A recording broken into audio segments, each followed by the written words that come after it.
welcome to another We Talk Chelsea podcast, a podcast 3 Sunday League playing friends, United for Love at Chelsea Football Club, and that is 2-3-1 wins back to back. Chelsea defeat Crystal Palace this evening 3-1 away from home, and it didn't look particularly good to begin with, but we got the job done. Fellas, how are you feeling after tonight's performance? Yeah, I think in the end, absolutely elated. I think none of us could have saw that, especially with that first half how the game kicked off. But I think we're all happy to see the fact that we got 3 points and actually killed the game off, although be in the last minute. As long as we got that job done, I think that's where we are right now. We just need to get the 3 points. Absolutely. Charlie, how are you feeling after the back of that win? It was right. I'll be honest with you. Like we all went to the Villa game last week, expecting to go into this one on the roller, on the momentum, if you like, from that one. It didn't really start that well, did it? But ultimately, at the end, it's typical Chelsea, isn't it? This is what we are. It was absolutely fantastic at the end, and I don't get any better buzz from beating Crystal Palace. So. Yeah, absolutely brilliant. It's a great win, and if you're watching us for the first time, you're discovering us, we can make sure you hit the subscribe button. We are live on Facebook, X, formerly known as Twitter, and youtube.com/We Talk Chelsea Pod. We're also on Roku, TKS TV, so make sure if you check that out as well. That'd be fantastic if you can do so. Chaps, let's run through today's game. Palace 1, Chelsea 3. It was a bit of a dodgy start to begin with. It was a bit, you heard Gary Neville talking about it. It was boring the first half, wasn't it, Timber? Yeah, I think we all share that same sentiment. That first half could have put anyone to sleep. It felt like a classic throwback to, when we played teams where we were 2 or 3 up and you kind of knew the score at the end of the game where you could just turn off, go to the toilet, do the little laundry or something you needed to do, come back and nothing had changed. And it felt like that the first half, It felt like a real mid-table clash, I would say. Yeah, Charlie, it was an absolutely fantastic performance from Chelsea. But the first half, I don't know your opinion on that. And I think you said in the WhatsApp it was one of the worst Chelsea performances we've seen all season. I think it was. Yeah, I think it was because Palace didn't show a lot of fight. To be honest, they didn't show a lot of fight. And they didn't need to. And what we've been missing all season is a bit of fight. What we had against Villa the other week or the other day was a bit of fight, the first to every ball, all this sort of stuff. And Palace were doing that in the first half. With injury problems, with, confidence problems, we were playing against a team that were ultimately there to be had. And we didn't take advantage of that at all.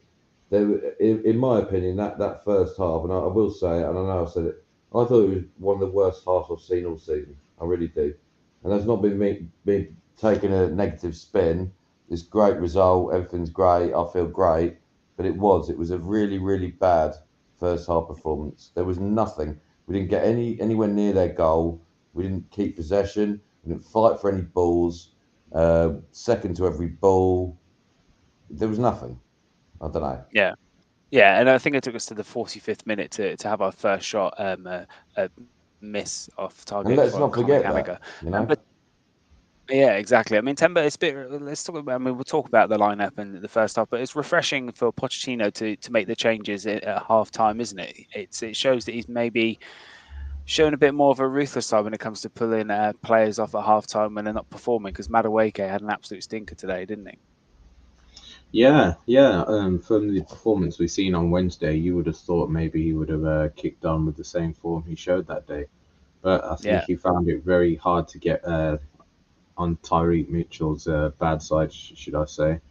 I thought Gusto had a pretty good game, but like you say, I think the wingers today weren't very particularly good. I thought Nicholas Jackson, another one, didn't look particularly great. It sort of felt like the same sort of thing we've been seeing all season. One good game from the players, one bad game, and just that no consistency of, performing every week. But is that attributed down to the manager, or do you think that's more down to the players, or a mix of both? I think it's got to be the players. I think it has to be the players in that scenario. We were at that game. Let's full disclosure. I know I said last Monday I've got no chance of me actually going to that Villa game, but the next morning I messaged Tem and Tem was like, Can you get me a ticket? He's like, yeah, all right. And I was really glad I did because we saw Nono Madueke. It's probably one of his better games I've seen him for Chelsea. He absolutely Probably his dominated. best one, It I was would his say. best game. Like I'm still thinking about that run where he picked up the ball and he headed the ball past on the right side, like in our own half. That was such a good run. He played a fantastic game. But I just want to see a bit of consistency from him because it's very, very clear that the talent is there from Nani Madueke. What I'll do is, as usual, I'll bring up on this. Well, let's run through the lineup on this one. So, was it the same four that played against Villa as well? I think it No, was, as far as I could make out, it was the same lineup apart from Silver, wasn't it? yeah. It was So Silver. Silva came in for Absolutely. Berishile, for the injured Berishile, yeah. Yeah, as far as I can Yeah, make out, Gallagher was playing against Villa, Jackson on the left, Palmer, Yeah. Bell 9. Yeah, it looked, it was exactly the same. Yeah. Chilwell, yeah. But they just, I mean, how is that possible that in that first half that you come out like that off the back of a brilliant performance against Villa, and bearing in mind it was the first half that we were probably better against Villa than the second half, if you like, This was Yeah. the team that came out and basically won us that game. How is it possible that the same bunch of lads come out and play so badly in that I, first half? I just I, don't get that. I'd like to offer an opinion on that. I think it's Yeah. because Palace sat back so much. I think that's what made it. Because if you notice, when we engage Villa, it was a lot of the times in our deeper third, we were able to break on them so easily because they just kept jumping into tackles It's all that the high time. line, yeah. They Yeah, play with a high yeah, and I line, don't think they? Palace gave us almost enough respect to be like, sit off, absorb the pressure, and they kind of realized we weren't very good in the final third. We really couldn't create anything if they just, kept a compact low block, which they did, and they just sprung it on us because, again, I think it's one of our issues. I think we're very susceptible to counter attacks. We don't know how to sort of almost stop the counter attack. We defend in so much space. We're not compact enough. It's easy to catch us out. If you see the Mm. amount of times in transition, you'll see like there's a big gap in midfield or big gaps out wide where players can easily go 1v1 against our defenders. I think it's too easy to play through us when we're in a situation like that. And I think Palace sort of snuffed it out that first half where they gave us so much the freedom to have the ball as long as we wanted because we weren't really going to do much with it. Mm. I mean, Charlie, with regards to the lineup and what you can see, I mean, it's clear and very obvious what an influential player like Cole Palmer has been on the Chelsea starting lineup. But what do you make of Pochettino continuing to play in the kind of like the false nine position? Because as soon as he shifted over to the right side, him combining with Malagusta down the right side, Chelsea are finding all manner of space out on that right flank. Mm. Yeah, but he's not going to break anything he's not. Why change something that isn't broken? And that's at midweek it worked perfectly. But he literally played the same team what we did midweek, the same system, the same everything. I mean that's what he played. So you can't argue with that. You can't go, oh, he should have played X, Y, Z. You can't argue with that. The one thing I will say, and we'll probably touch upon it later, but Silver, worked perfectly. I'm going to say it here What? now, and I love the guy, but he slows everything down massively from the back, and that was the biggest problem in the first half. We weren't moving it quick enough. We weren't doing anything quick enough to break into their back line. They were just quicker, Mm. just quicker at like nicking the ball and then quicker at bursting forward or offering a pass or being available, being receptive. We didn't have that, and that was the problem. And I'll be honest with you, when Silver went off, that was when we actually improved. But we'll move on to that later. I mean, is that something that you'd agree with, Temba? Do you think it was simply just Thiago Silva slowing the ball down was the reason why Chelsea couldn't break down Palace in the first half? I think I think Charlie's on something there because I think in the future I thought this season, last season would be the season where we would really have phased out Thiago Silva, where he wouldn't be Mm. so much of a component, especially when we got Koulibaly and we already had a few of the centre backs at the time, but obviously we saw that didn't work out well, and he left and all of that. So yeah, I think what we see now with Thiago Silva is maybe a reluctance to push the centre backs really high up, Yeah. and obviously I think our team. Um, a lot of our play, we usually use a lot of runners running forward, so we leave a lot of space in midfield, and that doesn't help often if your centre backs drop off because then it creates even more of a space. And obviously, Thiago Silva's aware he's not got electric pace, so that drop off essentially creates a lot of space in it, a lot of holes and gaps in our team. And I think Pochettino, well, what we've heard, during the transfer window times, that he was looking for a quick centre back, kind of makes sense to sort of plug that gap. Because if you see, even against Aston Villa, I think one of their biggest misses was Konza. I think his sort of pace would have helped them defensively, but that was a big loss for them, and they instead went with Longley, and maybe we kind of exploited that a little bit because I felt like we were getting around their back line quite easily. Um, so just to throw it back to Chelsea, it kind of is that same knock-on effect, if you know what I mean. I think it may be time to not start him every game and just see how we do without him. But it doesn't help the fact that we've got so many injured centre backs at the moment. I think Colwell's just come off an injury and he's been eased in, and it looked like he went down with a knock. I'm not sure if any of you picked that up. Colwell? Yeah. Yeah, Right no, he towards went the end. down. Yeah, right towards the end, but I think he managed to walk it off. But we'll see. I mean, he's just returning to fitness, but it'd be interesting to see what he actually does in this scenario. If he's going to bring Levi Colwill and for Thiago Silva to protect kind of Thiago Silva, I can't see us not starting Thiago Silva in the Carabao Cup final. So depending on the level of that injury, if he's got a full, if it's a groin injury that he's gone off, do you think it'd be a big miss, Charlie, or is it kind of? Do you think it'd be a kind of forcing Pochettino to kind of like force his hand a little and kind of drop Silva in that big game scenario? What would be a big miss? Silver. Silva in the Carabao Cup final. I don't. I'll be honest with you. I don't think he should start anyway. I think we should use Silver as he is now.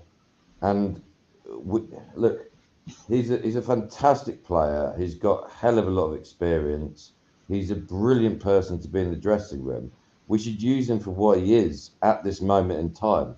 And look, if we're playing against Nunes, Salah, and what Jota or what's that Colombian guy called, right? He's not going to catch up with them, unfortunately. So he's gonna have to position himself. He's gonna have to play very clever. We've all played football, right? And I'm bigger than everyone, right? And when you play football and you're a big lad and you ain't got legs, what do? You play 5 yards back. Everyone knows that. And and Silver at the moment, he's having to do that. It's not his fault. It's just that these young lads now they're quicker. Everyone knows that they're quicker. So I don't see him. If it was me, I wouldn't start him anyway. I honestly Yeah. wouldn't.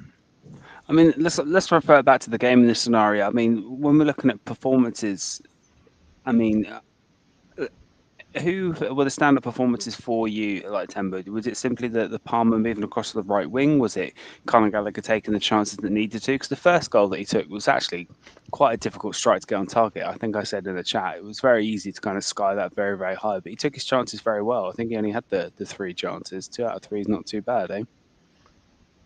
Yeah, yeah. The first shot he took, it was a bit wayward. I think that was, you mentioned the first shot in the 45th, 46th minute. 45th minute, yeah.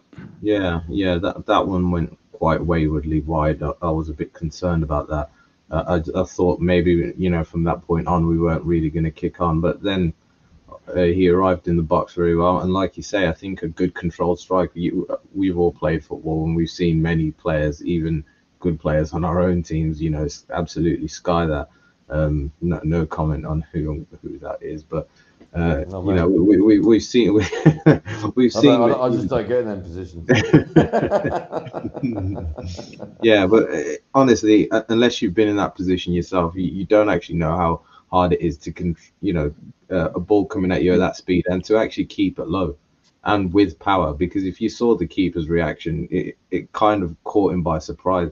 He almost had to dive all the way backwards because it came at him that quick.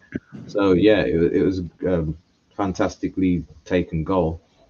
And then I think the second one is something we've seen a lot from him this season, where he's often puts chances like that wide. So he's shown his critics wrong, especially against the team that he went on loan to. The Palace fans were booing him a lot last season, and I think there were a few boos tonight, not as many as there was last season, but I don't get why anyway. He's not I really a don't player. understand it. It's simply because he just refused to re-sign for them when he was playing for his childhood team in Chelsea. He didn't support Palace growing up, did he? He supported Chelsea, so it Yeah, just didn't make exactly. sense because he had a great season for Crystal Palace a couple of seasons back. So I'm sure there might be some Crystal Palace fans watching this now. But if anybody has any indication why you're booing him, then please let me know because I'm none the wiser. I mean, when we're talking about performances and people like the breakout player for Chelsea being Cole Palmer, but one player that's kind of flown under the radar, but is consistently putting decent performances and sometimes putting excellent performance down that right side is Malo Gusto, isn't it, Charlie? He had an absolutely fantastic game about unlocking the left side of Palace's wing. I thought, especially in that second half, I thought it was absolutely brilliant, Gusto. I really did. Do you know what I like about Gusto? He's got the aggression, and it works against him a lot of the time. He's been sent off, this season, and he gets booked a lot. But he's got the aggression. He's got the ability to bomb forward, to go back. He's whipping in ball. He's available all the time. I thought he played one of his best games for Chelsea, but at the same time, I think he's been one of our best players this certainly this side of Christmas. I think he's been absolutely brilliant.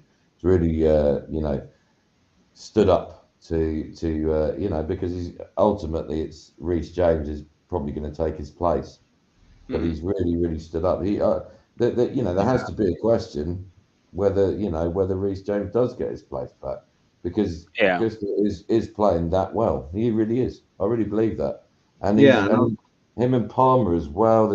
There is an element of you know chemistry. chemistry. Yeah, exactly right. Yeah. So I think that's a really good point. You're saying, Tim? yeah. I was just going to add to that. Like, what do we do once he's back? Obviously, we know James is probably going to start. He's captain of the team. But I think Gusto's been excellent, absolutely excellent. Obviously, you want these problems as a team going forward, but I think with the the amount of players that aren't performing that well at the moment, it's sort of like you kind of have to maybe somehow fit them both in, if you know what I mean. What is that? The like a Trent Alexander-Arnold situation, moving Reece James into midfield or pushing Gusto up on the right wing? I don't know, but I think Palmer today was much better when he went out on the wing. I think you're right about that. Absolutely.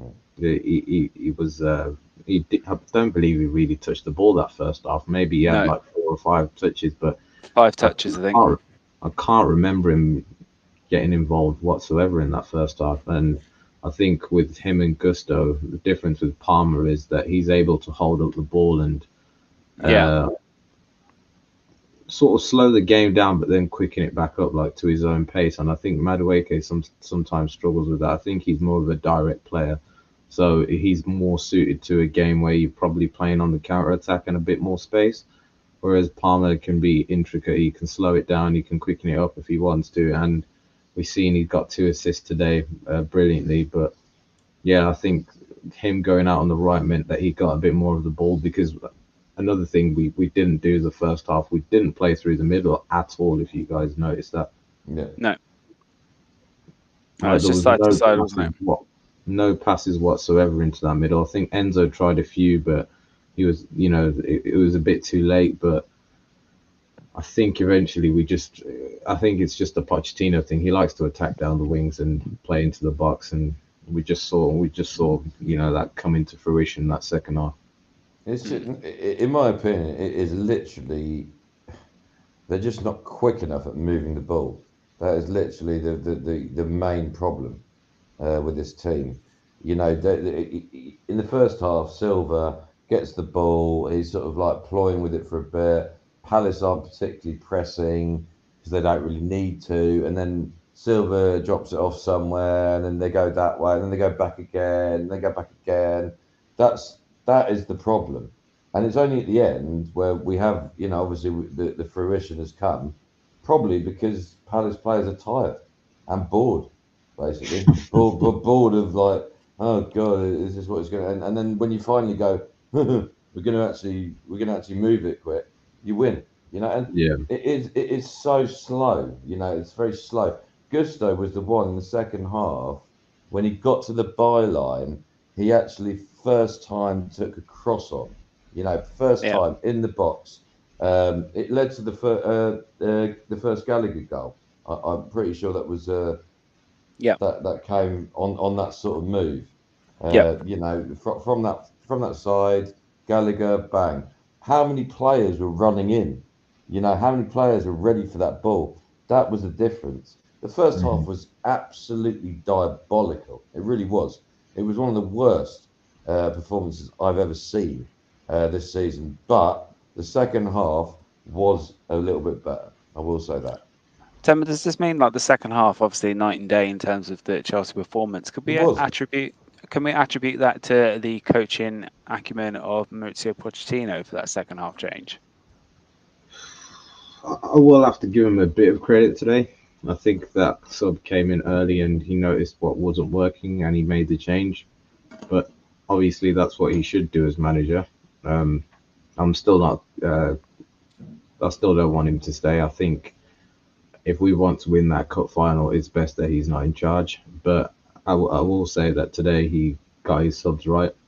I thought maybe we would have seen Mudryk if we hadn't scored. I was surprised Sterling came on a bit late, but what I will say is that all that matters is that we got the 3 points. I thought Sterling added a different dynamic on that left-hand side as well compared to Jackson.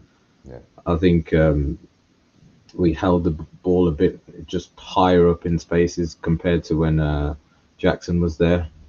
I didn't quite know what he was doing on the left or in the middle. I don't know. It didn't look natural, if you know what I mean. Yeah, I think it was just he's so used to playing as a central striker that moving him out to the left wing, even though he started there, it's kind of a bit confusing, especially with the Cole Palmer. So I'm assuming when you're playing that front three, you're going to have an element of like switching around, changing positions, and interchanging in that scenario. So he just kind of looks a little bit lost on it when it comes to that kind of thing. I mean, we've talked about good performances from the players. One thing I'm looking at here is like they put Moises Caicedo having like an 8 out of 10 performance. Terrible. I don't think he was good at all this evening. I Yeah, thought I he's thought he was very, awful. very. I thought he's very, very good against Villa midweek, but I thought he had a shocker. He lost the ball so many times in midfield. Who's the player that's supposed to win the ball, gather the ball, and shield the ball, isn't he? Like Charlie. His job is to be Makaleli. That is his job, right? And that's all we ask of him. You get the ball, you look around, you work out who's available. Oh, that guy. Who's behind me? Okay, I'm going to shield the ball.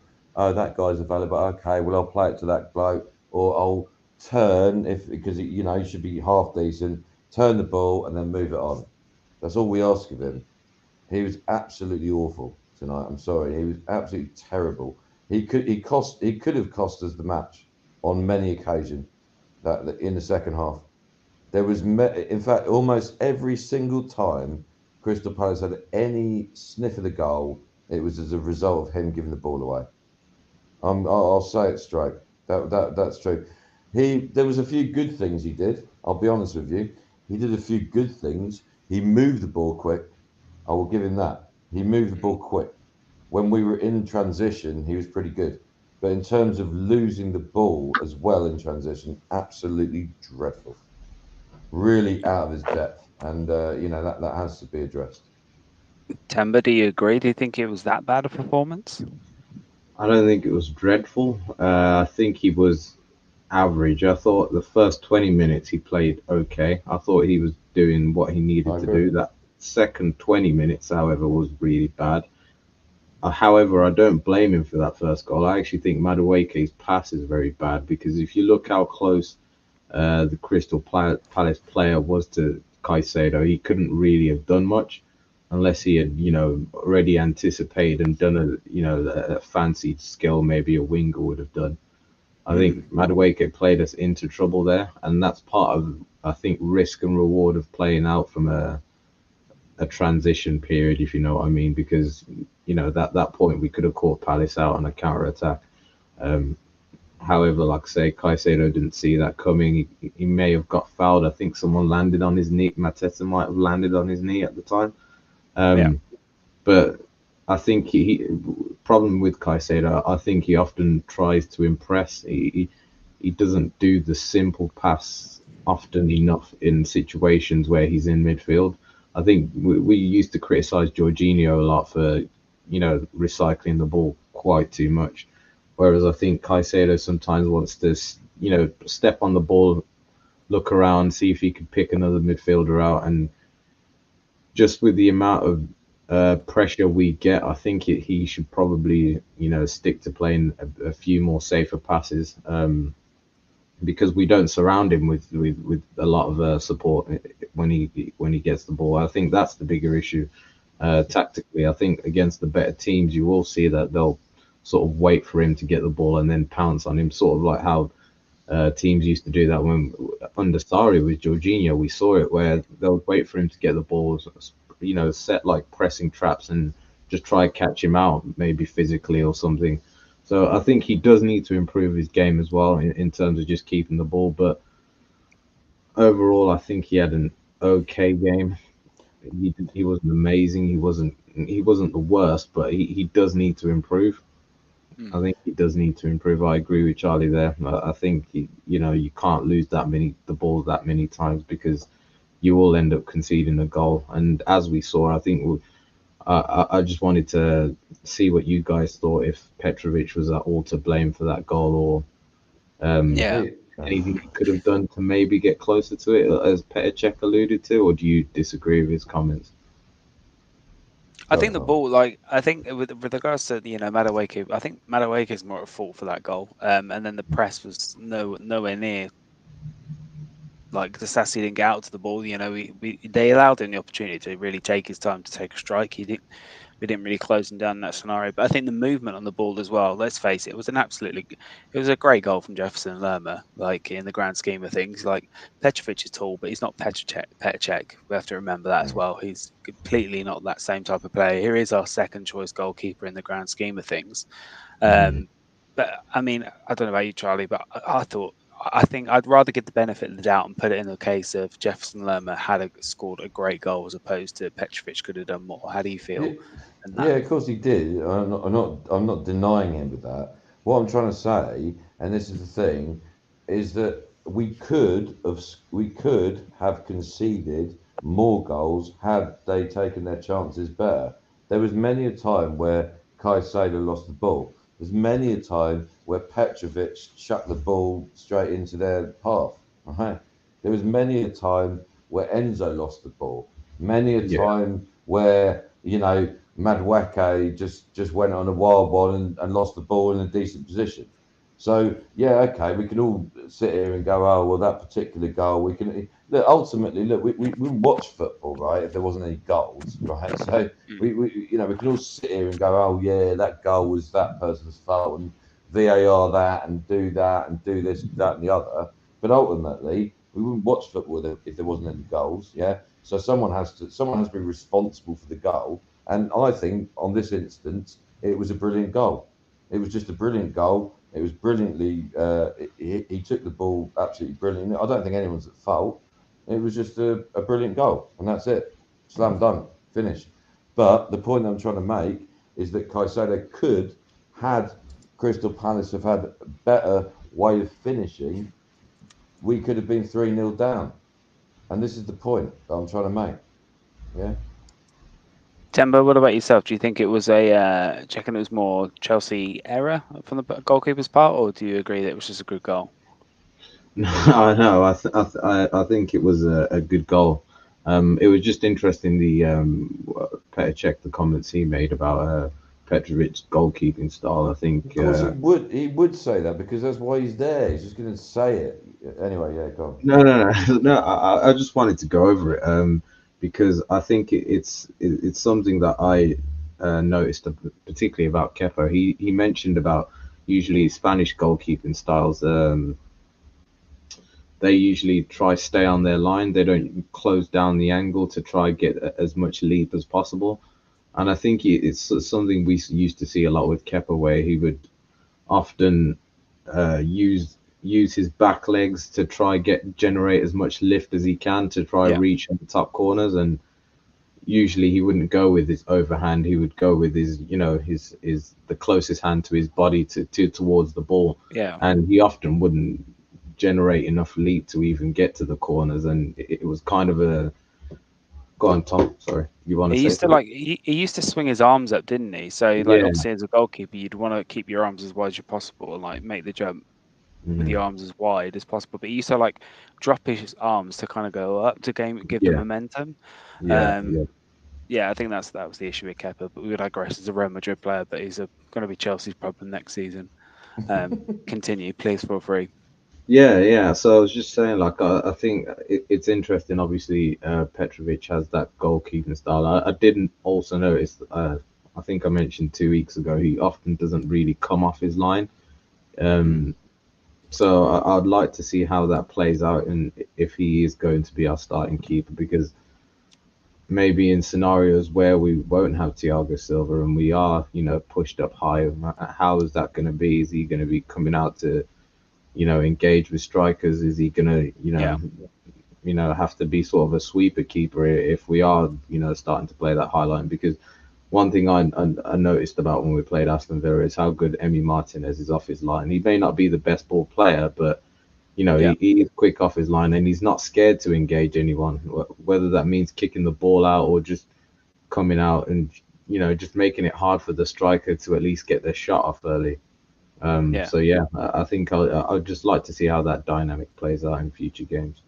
And there's an example of that. I think it was in the second half, wasn't it, when there was a miscommunication between him and Disasi on the Yeah, right side of exactly that. things. So it's just an Yeah. example of that. But maybe we'll give the benefit of the doubt and put it down to being a younger keeper. Emi Martinez is 31, and he's a bit of a gobshite, so he's got a bit of a screw loose. Let's face it. I want to talk about as well when it comes to things like I can't remember where I wanted to talk about next. Help me, I'm lost. Uh, This, Um, this is bad podcasting. This is what it did is. you did you guys think sorry, let me say that again about Sterling not starting again? You Uh, surprised at that? no. yeah, but what? Not really. We played. Again, we played the same, pretty much the same 11 that we did against Villa. What? Why Mm, again? Why change things if it's not broken? Same with yeah. Nkunku. Same with Colwell. We. I mean, Yeah, but I think we've seen a lot of this time this season where Pochettino's, someone's played really well and not even started the next game, or done something that scored a goal and then benched the next game. Mudryk a couple of times this season, even Madueke. I think only now he's started to trust him, really. Yeah. I What just was this? got a comment here from Pedro Galindo. The score disguises the terrible performance, but we got the win, and that's the most important thing. Yeah, I think it's still getting the win's the most important thing, but we've played better and lost. But I think the first half was dreadful, like, let's face it. But I thought the second half was decent in the grand scheme of things. If we're going to look at the balance of where the scales are, I don't think it was too bad in the grand scheme of things. So I might that's disagree with you a there, Pedro. yeah. I think if you actually think back, we won the game in the last 5 minutes, Yeah, including extra time. you know, if we were sitting here and we didn't score those two goals, we'd be saying, as Pedro says, we'd be saying it was a yeah. load of garbage, right? The But first half was one of the worst performances I think I've seen all season, right? It was up there. Yeah, And I would. in the second half, we sort of improved a bit. We got it over the line. We were. It sounds sick, but we were almost lucky that Silva got injured in that sense. Because it did change the momentum of play. We played quicker. We got things done quicker. We got to the byline quicker.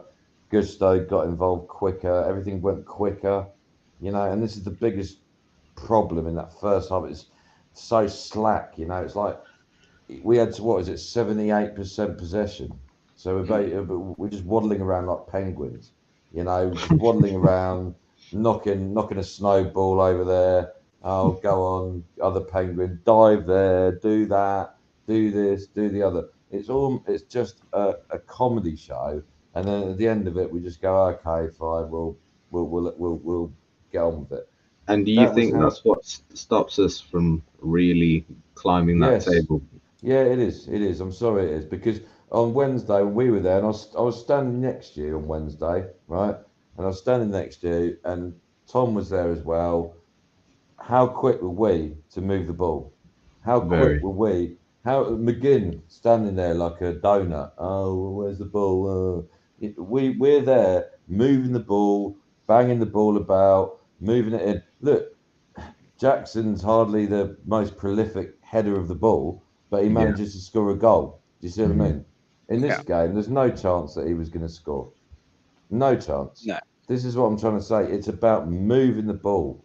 We're quicker. We've got to cause. Sounds like we've got to cause some sort of.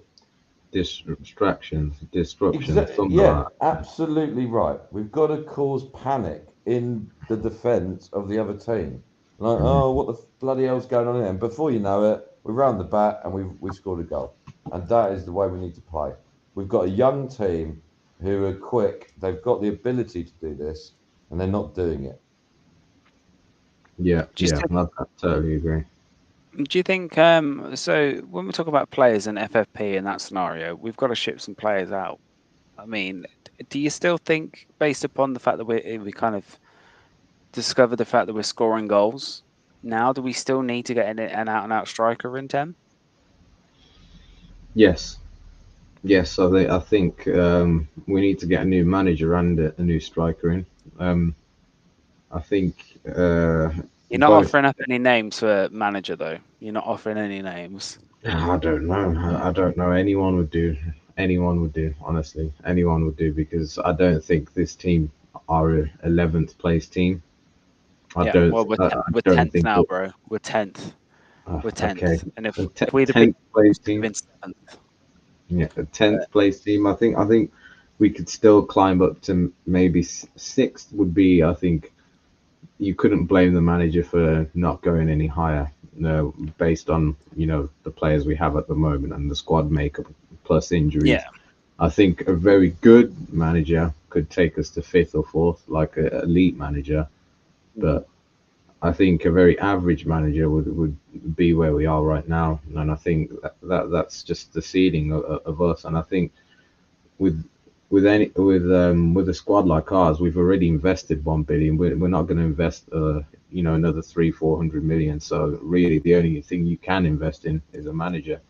Um, to improve to improve our position at the moment.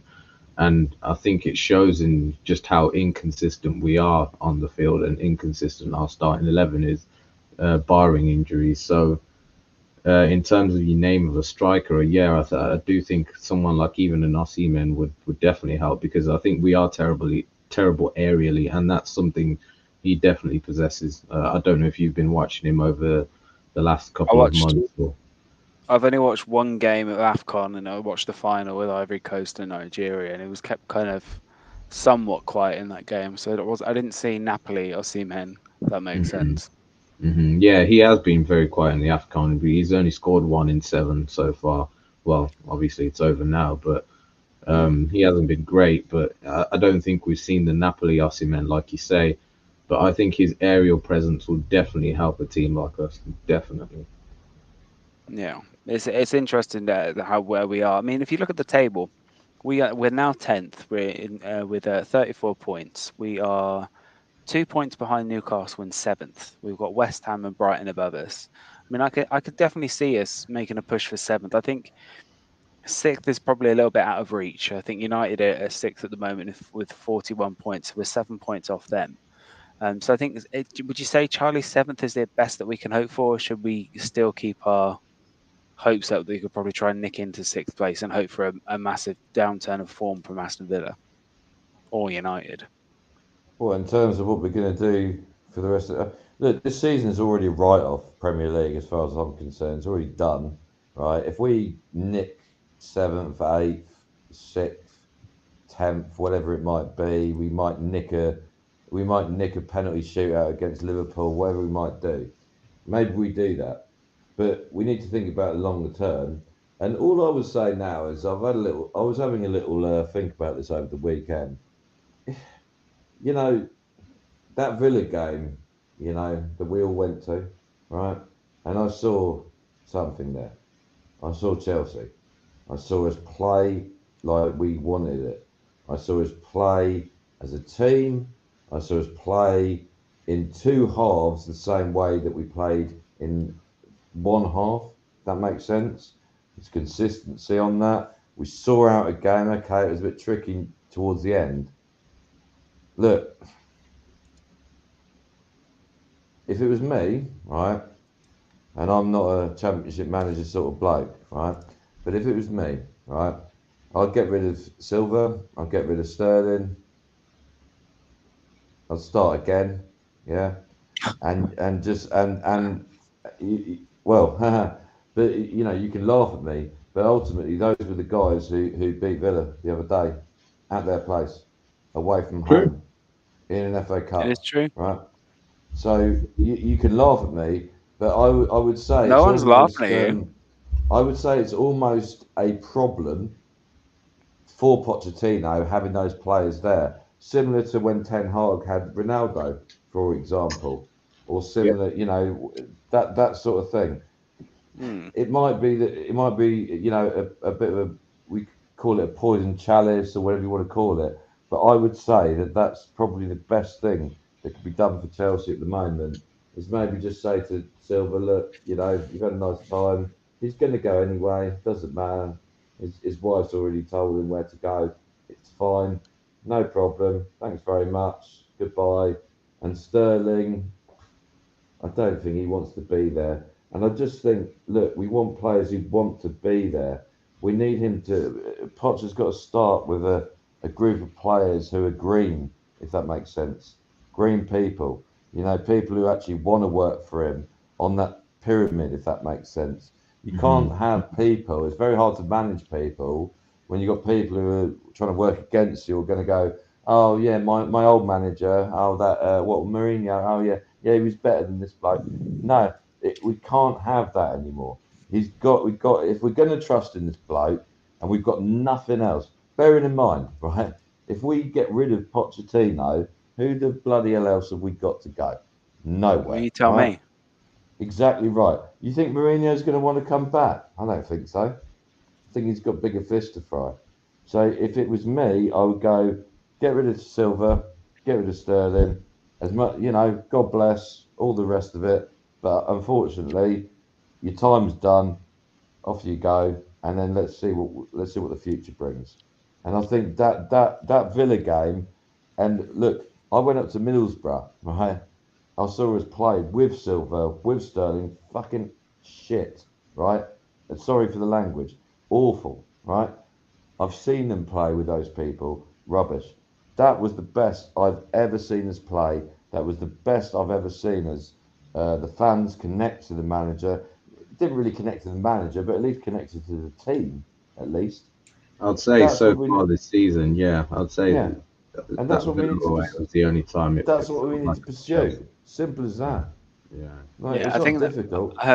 I heard some fellas in the crowd trying to start a "We've got our Chelsea back" chant. It was Yeah, quickly died down because it was a bit premature. Let's face it. I think Yeah. one thing we need to. I think one thing we need to look towards is like the weekend. And obviously, tricky one, isn't it? We've played two games in a row away from home, won them 3-1. So we're just going to go and do it again against Manchester City. Is that right? Surely that's just how it is. We've built some momentum. We've got away form now. How shit must you be? We're winning away. Come on, let's go beat City. Let's do it. Charlie, do you reckon? Did you give us any hope in hell of getting anything against City? Because I didn't expect us to beat Villa. Let's face it. So my expectations are very low. I don't think we'll lose 6-0. Let's put it that way. I don't think we'll lose 6-0. I think we'll fight.